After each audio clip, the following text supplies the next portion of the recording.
Փառք Աստծուն այսօրվա համար, շնորհակալ եմ Աստծուն նաև այս պատվի համար, որ այստեղ եմ ձեր մեջ եմ եւ կիսվերի եմ այն խոսքով, որ Աստված իմ սրտի հետ խոսացել է։ Ինչ խոսքից անցնելը, ասում որպես նախաբան հիշենք մեր կյանքը, որ մեզ Աստված տվել է շատ ավելին,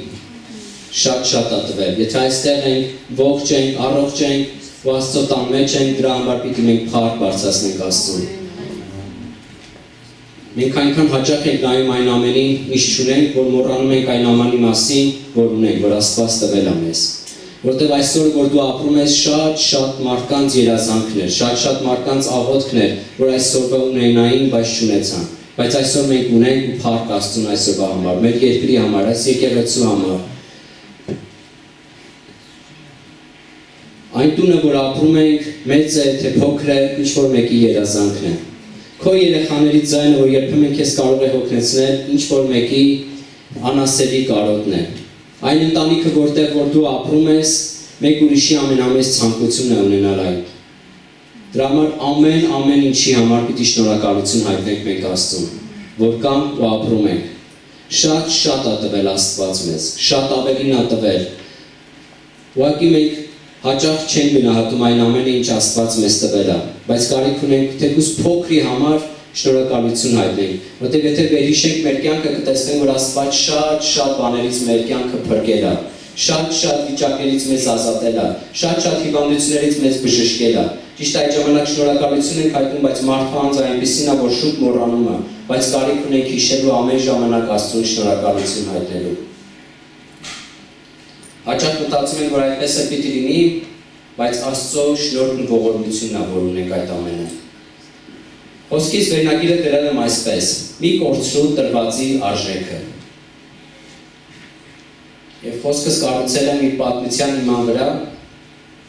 մի հորինված պատմություն, երևի շատերը լսած կլինեք եղջերուի մասին։ Ուրեմն մի շատ գեղեցիկ եղջերու որոշում է, որ գնա լճից եւ ջուր խմի։ Եվ կռանում է, որ ջուր խմի, հանկարծ իր պատկերն է տեսնում այդ լճակի մեջ։ Տեսնում է եղջյուրները, շատերս կվկայեն, որ եղջյուրները շատ գեղեցիկ են։ Հիանում է իրենով, զմայրվում է, թե ինչքան գեղեցիկ է ինքը, ու հանկարծ, որ շատ է խորանում լճի մեջ, տեսնում է, որ իր ոտքերն է նայում։ Նաև կվկայեն, որ եղջյուրու ոտերը շատ անշնորհ ոտեր է իր գեղեցկության հետ միասին։ Շատ փոքրիկ, նեղ, տձև, եւ եղջերուն հիանում է իր եղջյուրներով եւ արհամարում է իր ոտքերը։ Ասում է այսքան գեղեցկության մեջ խի այսքան տգեղություն։ Եվ հանկարծ տեսնում է, որ գայլերի ողնակն է հետևը ուզում են հարձակվել իր վրա։ Եվ այդքան տհաճ, տձև ոտքերը իրենք վազում են, շատ արագ վազում են դեպի անտառը եւ կարողանում է փախնել գայլերից։ Եվ հանկարծ մխրճվում է անտառի մեջ եւ այդքան գեղեցիկ եղջյուրները մխրճվում են ծառների մեջ։ Եվ եղջերուն ծառից կախվում է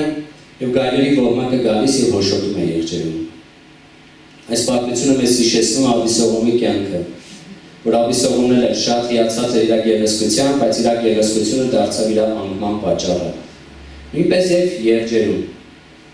արժեքավորում է եղջյուրները եւ տեսնում են, որ եղջյուրները իրեն մահվան տարա, բայց այն տհաճ ոտքերը իրեն փրկության են տանում։ Առաջի Կորինթացիս 1:31-ում այսպես է գրված. ով բարձենում է, թող Տիրոջով բարձենա։ Մեր կյանքում էլ երբեմն այնքան են տարվում մեծ բաներով, որ սկսում ենք անտեսել այն փոքր բաները, որ Աստված մեր կյանքում անում է հաճախ։ Մենք օրհնություն ենք սպասում, բայց չենք գնահատում այն փոքրիկ օրհնությունը, որ մեզ Աստված տվել է։ Չենք նկատում այն փոքրիկ օրհնությունները, որ մեր կյանքում կան։ Մեծ հաջողության ենք սպասում եւ չենք նկատում այն փոքր հնարավորությունը, որ Աստված այսօր դրել է մեր ձեռքում։ Բայց Աստվածաշունչը մեզ սովորեցնում է, որ մեծ բաները սկսում են փոքրից։ Եվ Ղուկաս 16:10 համարը գրված է. քիչ բանի մեջ հավատարիմը շատ բանի մեջ էլ հավատարիմ կլինի։ Քիչ բանի մեջ անիրավը, շատ բանի մեջ էլ է անիրավ։ Մի անտեսիր փոքրը։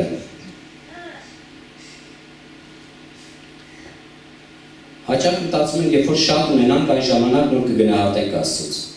Աստծուն շնորհակալություն կհայտնենք։ Երբ մեծ հնարավորություն ունենանք, այն ժամանակ կծառայենք։ Երբ շատ փող ունենանք, այն ժամանակ առատաձեռն կլինենք, կզոհաբերենք։ Երբ մեծ պատասխանատվություն ստանանք, այն ժամանակ հավատարիմ կծառայենք Աստծուն։ Բայց Աստված հաճախ մեզ ստուգում է փոքր բաներով։ Երբ որ փոքրի մեջ հավատարիմ ես, Աստված շատն է քեզ տալիս։ Երբ որ փոքրը շատ ժամանակ ասում ենք շատ ունենանք, ողորմություն կանենք, շատ փոքրիկներին հոգատարություն ցույց կտանք, եկեղեցուն առատաձեռն կտանք, բայց Աստված ասում է փոքրի մեջ հավատարիմ ես, շատ բանի մեջ հավատարիմ կլինի։ Եվ որպես առաջին օրինակ ուզում եմ բերեմ Դավիթին, որ շատերիս հայտնի է Դավիթի կյանքը։ Դավիթը նախ հովիվ էր, մինչև թագավոր դառնելը։ Նա ոչխարների հոտ էր հոտում։ Չովան էր մեր խոսքով ասած։ Նա հավատարիմ էր այն փոքր բանի մեջ, որ Աստված իրեն կանչել էր։ Այն փոքր պատասխանատվությունը, որ Աստված իրեն տվել էր, դրա մեջ շատ հավատարիմ էր։ Դավիթը մեզ հայտնի որպես մեծ թագավոր, Աստծո սրտին հաճելի մարդ, բայց նա պատմությունը սկսվեց ոչ թե գահից, այլ դաշտից։ Նրա վստահված էր ոչ թե բանակ, այլ ոչխարների հոտ էր վստահված։ Բայց տեսնում ենք, որ Դավիթը չէր տրտնջում դրա համար։ Շնորհակալություն էր հայտնում եւ ուրախությամբ իր գործը անում էր, ինչ Աստված իրեն տվել էր։ Եվ դրա վկայությունը այն էր, որ նա գնահատում էր Աստծո տվածը։ Թեկուզ մի ոչխարի հետևից նա վազում էր։ Գրված է, որ առյուծի արջի բերան էր ջարդում, որ իր ոչխարներից ոչ մեկին վնաս չտա։ Այդքան հավատարիմ էր։ Գնահատում էր այն, ինչ որ Աստված նրան տվել էր։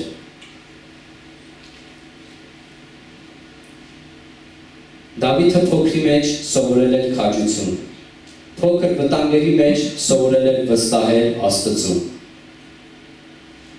Տեսնում ենք Դավիթը մեծ չդարձավ Գողիաթին հաղթելու օրը։ Նա այդ օրվան պատրաստ էր դեռ այն ժամանակ, երբ իրեն ոչ ոք չէր տեսնում։ Այս խոսքը մեզ սովորացնում է, որ հավատարիմ եղի այն ժամանակ, երբ որ փոքր ունես։ Դավիթը տեսնում ենք, որ փոքր բանի մեջ հավատարիմ եղավ։ Եվ տեսնում ենք Աստված նրան իր արոտի տեղը, իր ոչխարների տեղը տվեց մեծ բանակ, որ երանությամբ է հիշում եւ երանությամբ է գրված Դավիթի մասին։ Աստված տվեց, վստահեց իրան ավելին, որտեղ ինքը փոքր բանի մեջ հավատարիմ էր։ Չկորցրեց այն տրվածը, որ Աստված իրեն տվել էր, նրա արժեքը չկորցրեց։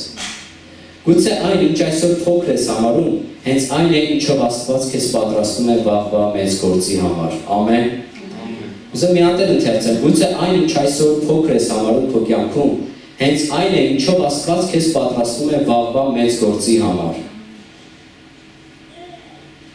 Գուցե դու այսօր եկեղեցում ծառայություն, մեծ ծառայություն չունես, թեկուզ բոլոր ծառայությունները Աստծո աչքին հավասար են։ Միգուցե դու եկեղեցու տարածք ես մաքրում, միգուցե դուրն ես բացում եւ ուրախությամբ դիմավորում ես մարդկանց, ինչ որ մեկի համար աղոթք ես անում, աթոռներն ես դասավորում, Աստված ամեն բան հիշում է եւ ամեն բան հատուցում է։ Երբ որ դու ամեն բան անում ես սրտանց, հանուն Աստծո, Աստված չի մոռանում, Աստված օրհնում է։ Երբ որ այդ քչի մեջ հավատարիմ ես լինում, Աստված շատ է տալիս քեզ։ Աստծո արքայության մեջ մենք չպետք է չափենք ծառայության արժեքը դրա մեծությամբ կամ մարդկանց արձագանքով։ Որտեղ չգիտես քո աղոթքը ինչ զորություն կգործի։ Քո աղոթքի պատճառով ում փրկության պատճառ կդառնաս։ Ամեն բան Աստված գիտի։ Քո ամեն փոքր ծառայություն Աստված գնահատում է։ Թեկուզ քո աչքին է փոքր, կարող է մարդկանց աչքին էլ փոքր լինի, բայց Աստված ամեն բան գնահատում է քո կյանքում։ Ինչ որ անում ես սրտանց արա։ Որտեղ Մատթեոս 10:42-ում գրված է. «Եվ այս փոքրերից մեկին միայն մի բաժակ սառը ջուր տաս, նա չի կորցնի իր վարձքը»։ Եթե մի փոքր ջուր տաս, Աստված վարձահատույց կլինի քեզ։ Որտեղ Աստծո մոտ փոքր ծառայություն չկա։ Երբ այն անում ես մեծ Աստծո համար, արդեն իսկ փոքր չի, այլ մեծ գործ է, եթե անում ես անուն Աստծո։ Մի պատմություն եմ հիշում Նիկի Վոյչի մասին, երևի շատերին հայտնի է, որ անձեռք անոտք էր։ Շատերս ոգևորվել ենք իր պատմությամբ։ Տեսնում ենք, որ ինքը սահմանափակ էր։ Չուներ ոտքեր, չուներ ձեռքեր, բայց այսօր փառք Աստծուն մենք ունենք ձեռքեր, մենք ունենք ոտքեր։ Բայց նա չնայեց իր այն ամենին, ինչ չուներ, նա նայեց նրան, ինչ ուներ, նա ուներ բերան, լեզու և խոսեց։ Եվ սկսեց խոսել և տեսնում են, որ միլիոնավոր մարդկանց օրհնության, փրկության, ոգևորվածության պատճառ է դառնում։ Այսինքն, երբ որ դու չես նայում, ինչ որ չունես, այլ նայում ես նրան, ինչ Աստված տվել է քեզ, օգտագործում ես, Աստված էլ օրհնում է։ Միգուցե չունես միջոցներ, բայց ունես ժամանակ ծառայելու Աստծուն։ Եվ հաջորդ պատմությունը Մովսեսի մասին է։ Ուզում եմ միասին ընթերցենք Ելից 4 գլուխ 10-ից 17-րդ խոսքերը։ Տեսնում եք այն դեպքն, երբ որ Աստված Մովսեսին կանչում էր ծառայության։ Եվ Մովսեսն ասաց Տիրոջը. «Ով Տեր իմ, ես ի սկզբանե ճարտարախոս չեմ, եւ ոչ իսկ երբ սկսեցի խոսել քո ծառայի հետ, այլ ես ծանրախոս եւ ծանրալեզու եմ»։ Տերն ասաց նրան. «Ով է մարդուն բերան տվել, կամ ով է ստեղծում համրին կամ խուրին, տեսնողին կամ կույրին, չէ՞ որ ես Տերը։ Իսկ հիմա գնա, ես քո բերանի հետ կլինեմ եւ քեզ կսովորեցնեմ, ինչ որ պետք է խոսես»։ Մովսեսն ասաց. «Ով Տեր իմ, աղաչում եմ, ուղարկիր ում ուզում ես ուղարկել»։ Տիրոջ բարկությունը բորբոքվեց Մովսեսի դեմ եւ ասաց. «Միթե ես քո Ահարոն եղբորը Ղևտացուն չեմ ճանաչում, որ ճարտարախոս է։ Ահա նա դուրս է գալիս քեզ դիմավորելու եւ քեզ տեսնելու պես սրտանց կուրախանա։ Դու խոսիր նրա հետ եւ խոսքեր նրա բերանում, եւ ես քո բերանը ու նրա բերանը հետ կլինեմ եւ ձեզ կսովորեցնեմ, թե ինչ պետք է անեք։ Քո փոխարենակ խոսի ժողովրդի հետ, նա քեզ համար կլինի որպես բերան եւ դու Աստծո տեղ կլինես նրա համար։ Վերցրու այս գավանասանը քո ձեռքը, որպեսզի դրանով անես նշանները»։ Շատերիս հայտնի է այս պատմությունը։ Տեսնում ենք Աստված կանչեց ծառայության Մովսեսին, բայց Մովսեսը բերեց պատճառներ։ Ասեց առաջի պատճառը նա է, որ ճարտարախոս չեմ։ Այսինքն Մովսեսը տեսավ առաջին այն, ինչ որ չունի։ Շատ հաճախ Աստված է մեզ վստահում է, ուզում է ծառայության մեջ մտցնել, մենք ստվարկում ենք պատճառները, թե ինչու չեն կարող դա անել, որը մեր մոտ շատ լավ է ստացվում։ Հազարատ պատճառ է բերում, բայց Աստծուն որպեսզի չծառայենք։ Երբ որ առաջնորդներից մեկը ինչ-որ բան է հանձնարարում, հազարատ պատճառ է բերում, որ այն չանենք։ Միգուցե մեր համար հարգելի պատճառներ։ Երկրորդը այս թարգմանության մեջ ուրիշ ձևագրված, բայց այս թարգմանության մեջ գրված է ոչ երեկվանից եւ ոչ մեկ օրվանից։ Այսինքն ես երեք չարաչորներ համր էի։ Ես միշտ այսպիսին եմ եղել, բայց հարց, երբ որ Աստված կանչեց Մովսեսին ծառայության, ինչ թե չգիտեր, թե Մովսեսը ով էր։ Մովսեսը ով էր մի ամիս առաջ, Մովսեսը ով էր մի տարի առաջ։ Մովսեսին գիտեր Աստված։ Մենք էլ երբեմն մեր անցյալը դարձնում ենք արդարացում ներկա կոչման համար, երբ որ Աստված մեզ կանչում է։ Բայց Աստված ասում է. «Ես գիտեմ ով ես եղել, ինչպիսին ես եղել, բայց մեկը ես քեզ եմ կանչել»։ Այսօր ամեն մեկս կանչված ենք Աստծո համար։ Պատահական չի, որ այս վայրի մեջ ես, պատահական չի, որ Տիրոջ տան մեջ ես, դու կանչված ես։ Եվ ամեն մեկս Աստծո կողմից կանչված է նրան ծառայելու։ Եվ երրորդը ասում է ծանրախոս ու ծանրալեզու է։ Եվ Աստված տեսնում է, որ ասեց ով է մարդուն բերան տվել, կամ ով է ստեղծում համրին կամ խուրին, տեսնողին կամ կույրին, չէ որ ես Տերը։ Աստված գիտի քո սահմանափակումները, բայց միևնույն է քեզ կանչել է։ Աստված գիտի քո արդարացումները, բայց միևնույն է քեզ կանչել է եւ վստահել է իր գործը։ Որտեղ Աստծո գործը հիմնված չի քո կատարյալ լինելու վրա։ Աստված կատարյալ մարդկանց չի կանչում։ Աստված կանչում է տկարին, որ նրա միջոցով իր փառքը ցույց տա։ Աստված կանչում է ծանրալեզուին, որ իր միջոցով իր փառքը ցույց տա։ Որտեղ Աստծո վստահությունը ոչ թե մարդու վրա է, այլ հենց իր վրա է Աստծո վստահությունը։ Բայց տեսնում եք, որ Մովսեսին ճարտարախոս չդարձրեց Աստված։ Լավ խոսացող չդարձրեց, այլ ասեց Աստված գնա, ես քո հետ կլինեմ։ Ելից 4:13-ում գրված է, որ Աստված պատասխանել է Մովսեսի բոլոր պատճառաբանություններին, բայց միևնույն է Մովսես ասում էր, ով Տեր իմ, աղաչում եմ, ուղարկիր ում ուզում ես ուղարկել։ Կարծես էլի չէր համաձայնվում Մովսեսը, եւ տեսնում են, որ Աստծո բարկությունը բորբոքվեց Մովսեսի դեմ։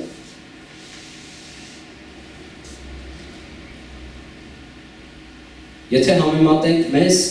մեզանից լավ խոսացողներ կան աշխարհում։ Եթե համեմատենք մեր երգչախումբը, շատ գեղեցիկ երգչախումբ կա աշխարհում, շատ գեղեցիկ երգողներ, շատ պրոֆեսիոնալ նվագողներ կան, բայց Աստված մեզ է ընտրել։ Աստծուն պետք չի պրոֆեսիոնալ, Աստծուն պետք է քո անձը, քո անձնված լինելը։ Աստված քեզ է վստահել իր գործը։ Եվ շատ կարևոր է, որ մենք չհամեմատենք մեզ ուրիշների հետ, չհամեմատենք լավի հետ եւ թերարժեքությամբ տարվենք, ոնց որ Եղնիկը համեմատեց իր երջուները ոտքերի հետ եւ արդյունքը ցավալի եղավ։ Քեզ տրված է այսքան օգտագործիր քո չափը։ Աստված քեզ կանչել է քո ունեցածով, քո կարողություններով, նույնիսկ քո սահմանափակումներով։ Աստված գիտի թե ով ես դու։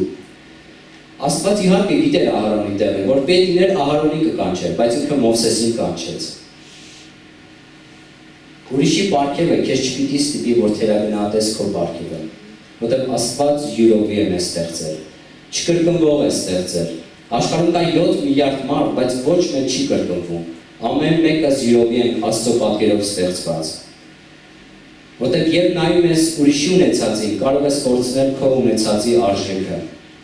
Երբ որ համեմատական ես անցկացնում, կորցնում ենք շատ հաճախ մեր ունեցածի արժեքը։ Բայց Աստված ուզում է, որ այսօր գնահատենք միայն ինչ որ Աստված մեզ տվել է։ Ելիշ 4:2-ում հիշում եք նաև Մովսեսին Աստված ինչ հարցրեց, ասեց ինչ է քո ձեռքում, եւ Մովսեսը պատասխանեց գավազան։ Եվ 4:17-ում այսպես է գրված. վերցրու այդ գավազանը քո ձեռքը, որպեսզի դրանով անես նշանները։ Աստված վերցրեց Մովսեսի գավազանը, մի փոքր բան ասեց, ինչ կա քո ձեռքում, օգտագործիր այն, եւ տեսնում եք այդ գավազանը դարձավ մեծ հրաշքների ու նշանների պատճառ Իսրայելում։ Այսինքն Աստված վերցնում է քո փոքրը, երբ որ հանձնվում ես եւ օգտագործում է մեծ գործերի համար։ Աստված Մովսեսին չտվեց նոր բան, ինչ որ արտասովոր բան, նա վերցրեց այն, ինչ Մովսեսն արդեն ուներ իր ձեռքում եւ օգտագործեց իր փառքի համար։ Աստված չհարցրեց ինչ չունես, Աստված հարցրեց ինչ ունես։ Այսօր մեզ Աստված կներեք նորից կրկնվենք, բայց շատ կարևոր է, որ հիշենք, թե ինչ արել մեզ համար։ Ամենալավագույնն է տվել։ Այն կյանքը, որ ապրում ենք, դա Աստծո շնորհքն է։ Այն շունչը, որ շնչում ենք, դա Աստծո շնորհքն է։ Որ այստեղ ենք, դա Աստծո շնորհքն է։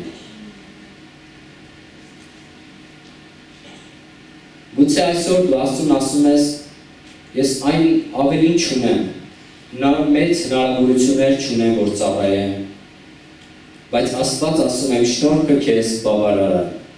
Աստված քեզ հարցնում է, ինչ չունես, նա հարցնում է, ինչ կա քո ձեռքում։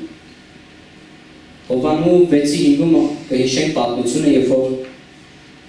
Հիսուսը 5000-ին կերակրեց։ Նա երբ որ հարցրեց Ֆիլիպոսին, հարցրեց, որտեղից հաց գնեմ։ Եվ հիշում եք, որ Ֆիլիպոսը պատասխանեց, նույնիսկ 200 դինարի հաց նրանց չի բավականացնում։ Ես նայեցի, որ մի դինարը մեկ օրվա աշխատավարձն է, այսինքն մոտավոր 10000 դրամ։ Եթե 200 դինարը բազմապատկենք 10000-ի, կդառնա 2 միլիոն։ Եթե 2 միլիոններ բաժանենք 5000-ի, կդառնա 400 դրամ։ Այսինքն 400 դրամը չէր բավականացնի ինչ-որ մեկին, բայց Աստված ասեց, ինչ կա ձեր ձեռքում։ Եվ հիշում եք, որ Անդրեասը ասեց, որ մի փոքրիկ տղա կա, որի ձեռքում 5 հաց եւ 2 ձուկ կա։ Եվ Աստված բերեց, եւ այդ 5 հացը այնքան ավելացրեց, որ 5000-ը կերակուր դարձավ 5000-ի համար։ Եվ ավելացավ, այսինքն քո քիչը, քո աչքին կարող է շատ աղքատի երևա, բայց Աստծո ձեռքին այն կարող է մեծ մարդկանց համար շինություն պատճառ լինի, օրհնության պատճառ լինի, որտեղ հրաշքը եղավ այն ժամանակ, երբ ունեցածը հանձնեցին Հիսուսի ձեռքերի մեջ։ Որտեղ 5 հացը եւ 2 ձուկը չէր կարող կերակրել մարդկանց, բայց դրանք Աստծո ձեռքի մեջ, Հիսուսի ձեռքի մեջ կարող է։ Այսինքն այսօր երբ որ քո փոքր տաղանդը, քո փոքր հնարավորությունը դնում ես Աստծո ձեռքի մեջ, Աստված մեծ դռներ կարող բացի քո կյանքի համար։ Դու չգիտես, թե Աստված քո փոքր հավատարմությունը որքան մեծ օրհնության է վերածելու։ Եվ տեսնում ենք, որ Հովանու 6:12-ում Հիսուսը վերջում ասում է, որ հավաքեք ավելացած կտորները, որպեսզի ոչինչ չկորչի։ Եթե Հիսուսը նույնիսկ հացի մնացած կտորները չուզեց, որ կորչեն, ապա ավելի մենք պետք է զգույշ լինենք, որ չկորցնենք այն ամենը, ինչ Աստված մեզ տվել է։ որտեղ Աստված մեզ տվել է շատ ավելի։ Եվ որպես վերջաբան ուզում եմ խոսքս ամփոփելով ասեմ, մի արհամարիր փոքր սկիզբը։ Դու տեսնում ես սկիզբը, բայց Աստված տեսնում է դրա ավարտը։ Մենք չենք տեսնում ապագան, բայց երբ որ հանձնում ես Աստծուն, Աստված լավ գիտի քեզ ինչա պետք։ Մի կորցրու այն, ինչ Աստված տվել է քեզ, միայն այն պատճառով, որ այն փոքր է քեզ համար։ Որտեղ Մովսեսի ձեռքում գավազան էր, Դավթի ձեռքում պարսատի, տղայի ձեռքում 5 հաց 2 ձուկ էր, բայց երբ այն ինչ փոքր էր մարդու աչքին հանձնվեց Աստծուն, այն դարձավ մեծ օրհնություն, մեծ օրհնության գործիք։ Աստված մեզ տվել է, մենք հավատարիմ լինենք իր տվածի մեջ, որտեղ անտաղանդ մարդ չկա։ Եթե Աստված տաղանդավոր է, ուրեմն մենք էլ ենք տաղանդավոր։ Աստված ստեղծել է մեզ իր պատկերով եւ իր նմանությամբ։ Եվ այսօր երբ որ օգտագործենք, գնահատենք այն ամենը, ինչ Աստված մեզ տվել է, Աստված ավելին կանի։ Ոնց որ տեսնում ենք եղավ Դավիթի կյանքում, ոնց որ Մովսեսի կյանքում եղավ։ Համր էին, չէին կարողանում ճարտարախոս չէին, հոտ էին պահում, բայց տեսնում ենք, որ պատմության մեջ ոսկե տառերով գրվեց իրենց անունը, որտեղ Աստված օրհնել պիտի հավատարիմ մարդկանց։ Կանենք Աստծո ներկայության մեջ։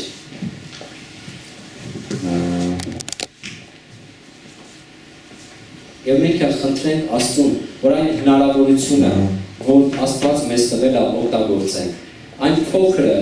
այն արժեքավորը, որ Աստված տվել է, օգտագործենք։